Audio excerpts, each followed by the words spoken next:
कोई नहीं थोड़ी नहीं आ जाए कोई कान खून आ जाए तो ही चल जाए अपन पहली हाल में सेकंड ही आ माहौल में गुंजायमान करिए और पावड़े बिछाकर जिन पलों का हम स्वागत कर रहे थे हमारे यशस्वी माननीय मुख्यमंत्री बहुत ही जनता जनार्दन के बीच अपने मन के भाव विचार लेकर हमारे बीच पधारे हैं। साथ ही भागीरथ के रूप में यमुना का जल लाने का शुभारंभ का पावन भाव उन्होंने दिया है। उनके स्वागत में हमारे लोकलाडले विधायक श्री गोवर्धन जी वर्मा, हमारे विराटनगर विधायक आदरणीय कुलदीप जी धनखड़, हमारे प्रदेश महामंत्री श्रवण सिंह जी बगड़ियों कि हम हमारे मेहमान का जितना स्वागत करते हैं, हमारे बीच हमारे यशस्वी मुख्यमंत्री जी के साथ साथ हमारे नगरीय विकास मंत्री श्री धावर सिंह जी खर्रा और हमारे प्रेम सिंह जी बाजवा, जयरानंद जी, हमारे मुकेश राठी साहब, हमारे माननीय सुरेश स्वामी जी, सारा लक्ष्मीकांत जी बाजवा साहब, सारे जो पार्टी के कार्यकर्ता, आप सबका दोस्त की ओर से अभिनंदन है, दोस्त के कार्यकर्ताओं की ओर से अभिनंदन है। भारत माता की, भारत माता की। और जनता के बीच जनता के मुख्यमंत्री भजन लाल जी शर्मा जिंदाबाद। खाली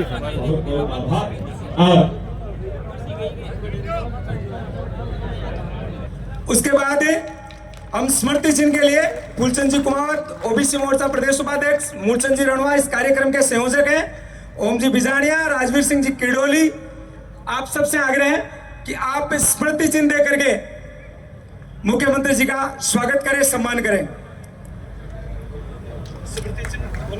स्मृति चिन्ह दे करके आप मुख्यमंत्री जी का सम्मान करेंगे। और इसी के साथ बुक्के के द्वारा स्वागत श्रीमान रामेश्वर जी रणवा, सोप सिंह जी, गोविंद जी बिजाड़िया, बलदेव जी हरिपुरा, बुक्के के द्वारा। और हमारी मातृशक्ति भी बैठी है, बुक्के के द्वारा स्वागत जल्दी।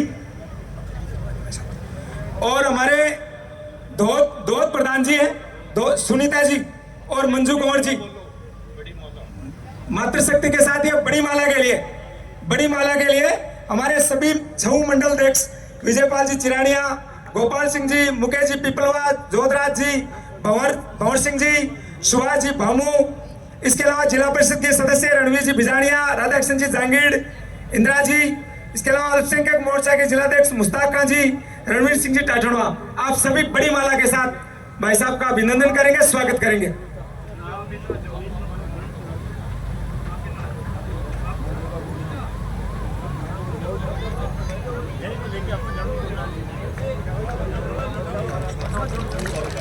अब इसके साथ ही स्वागत की इस कड़ी के बाद मैं सीधे ही श्रीमान गोवर्धन जी वर्मा को बुलाना चाहूंगा कि वे स्वागत भाषण के साथ साथ अपना उद्बोधन दें। सम्माननीय गोवर्धन जी को बुलाना चाहूंगा कि वो स्वागत भाषण के साथ साथ अपना उद्बोधन भी दें। श्रीमान गोवर्धन जी, धौध विधायक।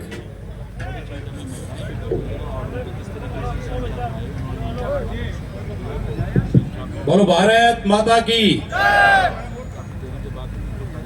हमारे यशस्वी मुख्यमंत्री भजन लाल जी का एक बार जोरदार तालियों से अभिनंदन कर दें इसकी धौध की धरती पर। माननीय सीएम साहब ने ये नहीं सोचा था कि इस शेखावाटी की धरती पे जा रहे हैं तो इतना बड़ा सम्मान होगा या स्वागत होगा, क्योंकि जब कार्यकर्ताओं को बीच में से जब निकले तो पूरे सीकर जिले की सड़कों पे लोग कार्यकर्ता वहां पर स्वागत के लिए आ गए। और आने भी चाहिए, क्यों नहीं आए, क्योंकि यमुना जल का पानी हमारे शेखावाटी को पिलाने के लिए माननीय हमारे भागीरथ बीच में पधारे हैं, इसलिए हम जोरदार अभिनंदन करते हैं। क्योंकि समय थोड़ा कम है, कार्यकर्ता आगे भी इंतजार कर रहे हैं।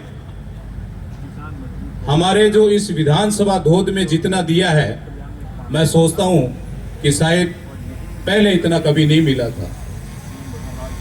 और जब भी मैं जाता हूं तो पूरी बात सुनते हैं और कहते हैं कि जो भी आपको चाहिए वो कार्यकर्ताओं के लिए, आपके क्षेत्र के विकास के लिए मैं हमेशा तैयार हूं। इसलिए माननीय भजन लाल जी का, माननीय सीएम साहब का हम हृदय से आभार प्रकट करते हैं। वैसे क्योंकि घोषणाएं जो माननीय मुख्यमंत्री महोदय आपसे दो बात जरूर निवेदन करना चाहूंगा कि ये कार्यकर्ताओं के लिए कितने समर्पित भाव से काम करते हैं। क्योंकि 10 मार्च को जब मेरा जन्मदिन था, तो उस समय सुबह सुबह इन्होंने फ़ोन किया कि गोवर्धन आपको जन्मदिन की बधाई। मैं को साहब धन्यवाद। तो बोला क्या चाहिए? मैं को साहब आप जन्मदिन पर कोई बड़ा तोहफा दो। कि ठीक है, जो मांगोगे वो मिलेगा। मैंने कहा ठीक है। मेरी सुबह बात हो गई तो इसलिए मैंने सोचा क्या मिलेगा वो तो अलग बात है।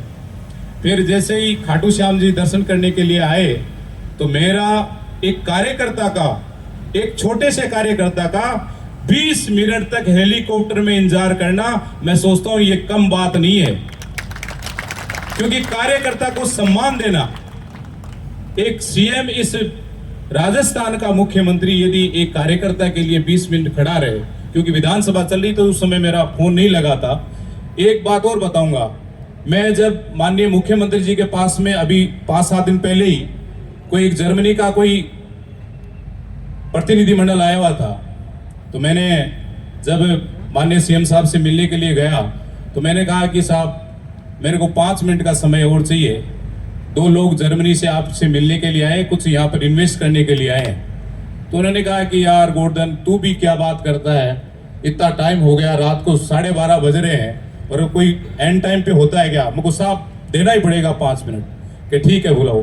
तो मतलब हम ऐसे मुख्यमंत्री के लिए काम कर रहे हैं, ऐसे हमारे आदरणीय मुख्यमंत्री जो समय में से समय निकालकर रात को 12:30 बजे भी समय देते हैं। मैं सोचता हूं कि हम सब लोग भाग्यशाली हैं कि ऐसे मुख्यमंत्री के नेतृत्व में हमारा राजस्थान प्रोग्रेस करेगा। ऐसे मुख्यमंत्री के नेतृत्व में राजस्थान की कमान उनके हाथों में। मैं सोचता हूं कि ये उठते बैठते रात को कहते हैं कि 2 बजे भी हमारा कार्यकर्ता आएगा तो उसकी बात सुनूंगा, ये कोई कम बात नहीं है। और सुबह वही 8 बजे वापस तैयार होकर अपनी जनता के लिए निकल जाना। मैं सोचता हूं कि हम सब लोग सौभाग्यशाली हैं, हम राजस्थान के लोग सौभाग्यशाली हैं कि ऐसा यशस्वी मुख्यमंत्री, ऐसा कार्यकर्ता हमें देखने को मिला, ऐसा राजस्थान के लिए काम करने वाला, गरीब के लिए काम करने वाला, मजदूर के लिए काम करने वाला। मैं सोचता हूं कि हम सब लोगों के लिए सौभाग्य की बात है। और खुद चलाकर यमुना जल का पानी हमें पिलाने के लिए, क्योंकि उसकी डीपीआर तैयार हो रही है। और आज हम, क्योंकि हम ये सोचते हैं कि हमारे शेखावाटी के लोग जितना हमें करना चाहिए पार्टी के लिए वो हमने तो नहीं किया, लेकिन धन्यवाद देना चाहूंगा आदरणीय सीएम साहब को कि वो हमारे लिए सब कुछ करने के लिए तैयार है। तो हम पुनः एक बार इनका बहुत तहे दिल से अभिनंदन करते हैं, बहुत स्वागत करते हैं। और मैं धोद विधानसभा की तरफ से, क्योंकि माननीय मुख्यमंत्री महोदय, हम यहाँ पर कॉमरेडिव से और कांग्रेस से दोनों से हमें लड़ना पड़ रहा है, इसलिए इस धोद का विशेष आपको ध्यान रखना पड़ेगा। क्योंकि हमने थोड़ा टेंट छोटा लगाया था, लेकिन कार्यकर्ता इतने ही ज्यादा इधर हो गए और हमने सोचा कि भाई इतने थोड़े बहुत होंगे, लेकिन आपकी बात सुनने के लिए, आपको धन्यवाद देने के लिए पूरा ये धोद विधानसभा उमड़ पड़ा है। इसलिए आपका पुनः एक बार बहुत बहुत अभिनंदन, बहुत बहुत स्वागत, धन्यवाद। जय हिंद, वंदे मातरम।